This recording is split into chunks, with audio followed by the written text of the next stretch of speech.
Doctor Martin Luther king junior అనగానే మనందరికీ నాకొక కల ఉంది అనే ఆ అద్భుతమైన ప్రసంగం గుర్తొస్తుంది కదా. ఆ మాటలు మనసులో నాటుకుపోయాయి. కాని ఆ మాటల వెనుకున్న ఒక పర్ఫెక్ట్ ఆర్కిటెక్చర్, ఒక నిర్మాణాన్ని మనం ఎప్పుడైనా గమనించామా? అసలు ఆ ప్రసంగాన్ని అంత శక్తివంతంగా, అంత చిరస్మరణీయంగా మార్చిన ఆ రహస్యమేంటో ఈరోజు మనం విడమరిచి చూద్దాం. అసలు ఒక ప్రసంగాన్ని అంత గొప్పగా మార్చేదేంటి? కేవలం అద్భుతమైన పదాలా? లేక వాటిని పేర్చిన విధానమా? డాక్టర్ కింగ్ ప్రసంగం యొక్క గొప్పతనం కేవలం ఆయన చెప్పిన సందేశంలోనే లేదు, దాన్ని మన ముందు ఉంచిన పద్ధతిలో ఉంది. రండి, ఆ నిర్మాణాన్ని మనం స్టెప్ బై స్టెప్ విడదీసి చూద్దాం. ప్రసంగం మొదలవ్వడమే ఒక పవర్ఫుల్ హిస్టారికల్ కనెక్షన్తో. డాక్టర్ కింగ్ తన పోరాటాన్ని వెంటనే ఎబ్రహం లింకన్ వారసత్వంతో ముడిపెట్టారు. చూడండి, ఆయన ఎంత తెలివిగా పౌర హక్కుల పోరాటాన్ని అమెరికా చరిత్ర పునాదులతో కలిపేశారు. దీనివల్ల ఏమైందంటే, వాళ్ల డిమాండ్లు కొత్తవి కావని, దేశం ఎప్పుడో ఇచ్చిన మాటను నిలబెట్టుకోమనడుగుతున్నామని చాలా స్పష్టంగా చెప్పినట్టయింది. ఒకవైపు 1863లో స్వేచ్ఛ ఇస్తామని మాట ఇచ్చారు. కాని మరోవైపు సరిగ్గా 100 ఏళ్లు గడిచినా 1963లో కూడా ఆ మాట నెరవేరలేదు. నల్ల జాతి అమెరికన్ల జీవితంలో ఏ మార్పు రాలేదు. ఈ వాగ్దానానికి, వాస్తవానికి మధ్య ఉన్న ఈ పెద్ద అగాధమే ఆనాటి ఉద్యమానికి అస్సలు కారణం.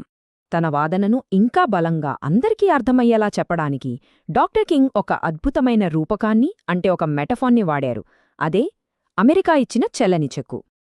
ఈ చెల్లని చెక్కు అనే కాన్సెప్ట్ మనకు పూర్తిగా అర్థం కావాలంటే ముందుగా ప్రామిసరీ నోట్ అంటే ఏంటో తెలియాలి. అదేం పెద్ద పదం కాదు.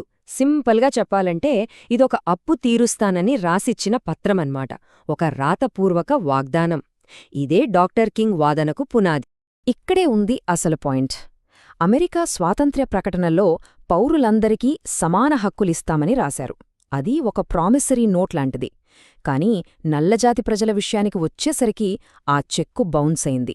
అకౌంట్లో డబ్బుల్లేవు అని వెనక్కొచ్చేసింది. ఆయన వాదన చాలా క్లియర్. మేము కొత్తగా ఏమీ అడగడం లేదు, మీరు తీర్చాల్సిన అప్పును తీర్చమంటున్నాం అంతే. సమస్యను ఇంత స్పష్టంగా చెప్పిన తర్వాత డాక్టర్ కింగ్ పరిష్కారం వైపు వెళ్లారు. ఆయన సందేశం ఒక్కటే: ఇక ఓపిక పట్టే సమయం లేదు. మార్పు అనేది ఇప్పుడే, ఈ క్షణమే రావాలి. దీన్నే ఆయన the fears urgency of now, అంటే తక్షణ ఆవశ్యకత అన్నారు. ఈ మాటల్లోని తీవ్రతను గమనించండి. ఇక వేచి చూసే ఓపిక మాకు లేదు, నెమ్మదిగా మార్పు వస్తుందిలే అనే మత్తుమందు మాకొద్దు అని ఎంత గట్టిగా చెప్పారో. ఇది కేవలం ఒక నిరసన కాదు, ఒక హెచ్చరిక. యాక్షన్ తీసుకోవాల్సిన సమయం వచ్చేసింది అని ఆయన చాలా స్పష్టంగా చెప్పారు. అయితే ఈ పోరాటం ఎలా ఉండాలి? ఇక్కడే డాక్టర్ కింగ్ తన అహింసా మార్గాన్ని చాలా స్పష్టంగా చూపిస్తున్నారు. ద్వేషంతో, హింసతో కాదు, ఆత్మశక్తితో పోరాడాలి. భౌతిక బలాన్ని నైతిక బలంతో ఎదుర్కోవాలి. గౌరవం, క్రమశిక్షణే మన ఆయుధాలు అని ఆయన పిలుపునిచ్చారు. మీరు ఎప్పుడు సంతృప్తి చెందుతారు? ఈ ఒక్క ప్రశ్నతో డాక్టర్ కింగ్ నేరుగా సమస్యల గుండెల్లోకి వెళ్లారు. ఈ ప్రశ్న ఆయన ఇతరులను అడగలేదు. ఈ ప్రశ్నకు సమాధానంగా వాళ్లు అసలు ఎందుకు పోరాడుతున్నారో, వాళ్ల బాధలేంటో ఒక్కొక్కటిగా చెప్పడం మొదలుపెట్టారు. స్వేచ్ఛ అనేది ఏదో గాలిలో తేలియాడే మాట కాదు కదా.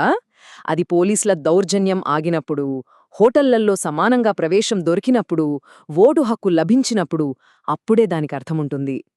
కింగ్ చెప్పిన ఈ ఉదాహరణలు ఆ పోరాటాన్ని ప్రతి ఒక్కరి వ్యక్తిగత అనుభవంగా మార్చాయి. ఇది కేవలం ఒక సిద్ధాంతం కాదు, రోజూ ఎదుర్కొంటున్న కఠినమైన నిజ జీవితం.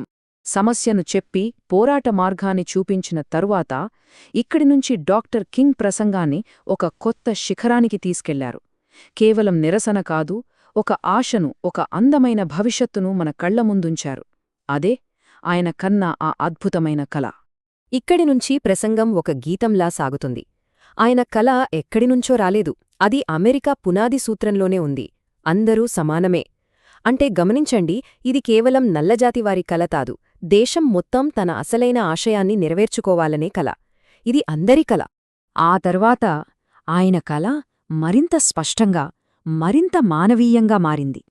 ఒకప్పుడు బానిసల కొడుకులు, బానిస యజమానుల కొడుకులు ఇద్దరూ శత్రువుల్లా కాకుండా సోదరభావంతో ఒకే బల్లదగ్గర కూర్చోవాలి. చూడండి, ఇది కేవలం చట్టాల మార్పు కాదు, హృదయాల మార్పు అని ఆయన కోరుకుంటున్నాడు. ఇక్కడికొచ్చేసరికే ఆయన తన కలను ప్రతి ఒక్కరి హృదయానికి హత్తుకునేలా చేశారు. ఈ పెద్ద రాజకీయ పోరాటాన్ని తన 4 పిల్లల భవిష్యత్తుతో ముడిపెట్టారు. వాళ్లను వాళ్ల చర్మం రంగుతో కాకుండా వాళ్ల వ్యక్తిత్వంతో గుర్తించే రోజు రావాలని కోరుకున్నారు. ఒక తండ్రిగా ఆయన పడిన ఈ ఆవేదన ఆ కలను అందరిదీ చేసింది. ఇక ప్రసంగం తన క్లైమాక్స్కి చేరుకుంది. ఇక్కడ డాక్టర్ కింగ్ దేశంలోని ప్రతి మూల నుండి స్వేచ్ఛా నాదాన్ని వినిపించమంటారు. ఒక ప్రవాహంలా స్వేచ్ఛా గీతం దేశమంతటా ఎలా వ్యాపిస్తుందో చూడండి.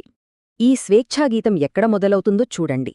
ఉత్తరాన బానిసత్వ వ్యతిరేక ఉద్యమానికి ఒకప్పుడు కేంద్రంగా ఉన్న న్యూ హ్యాంప్షైర్ నుండి. ఈ ఎంపిక యాదృచ్ఛికంగాదు. దీని అర్థం ఇది కేవలం దక్షిణాది సమస్య కాదని, ఇది యావత్ అమెరికా సమస్య అని ఆయన గుర్తుచేస్తున్నారు. అక్కడి నుంచి ఆ పిలుపు పశ్చిమాన ఉన్న కొలరాడో పర్వతాల వరకు విస్తరిస్తుంది. తూర్పు నుండి పడమర వరకు దేశం మొత్తం ఈ స్వేచ్ఛానాదంతో ఏకం కావాలనేది ఆయన ఆకాంక్ష. ఉత్తరం పడమర తర్వాత ఆ పిలుపు అసలైన యుద్ధక్షేత్రంలోకి, అంటే దక్షిణాది రాష్ట్రాలైన జార్జియా, మిస్సిసిప్పిలోకి వెళ్తుంది. ఎక్కడైతే అన్యాయం ఎక్కువగా ఉందో, ఎక్కడైతే అణిచివేత ఉందో, అక్కడి నుండే స్వేచ్ఛాగీతం మరింత బలంగా వినిపించాలని ఆయన పిలుపునివ్వడం నిజంగా ఒక సాహసం. ఈ చివరి మాటలతో ఆ ప్రయాణం పూర్తయ్యింది. మొదట్లో ప్రస్తావించిన ఆ చెల్లని చెక్కు ఉంది కదా, అది ఇప్పుడు చెల్లింది. ఇది కేవలం ఒక ప్రసంగానికి ముగింపు కాదు, అది ఒక వాగ్దానం నెరవేరిన క్షణం, ఒక కల సాకారమైన సందర్భం, తరతరాల పోరాటానికి లభించిన ఒక విజయగీతం.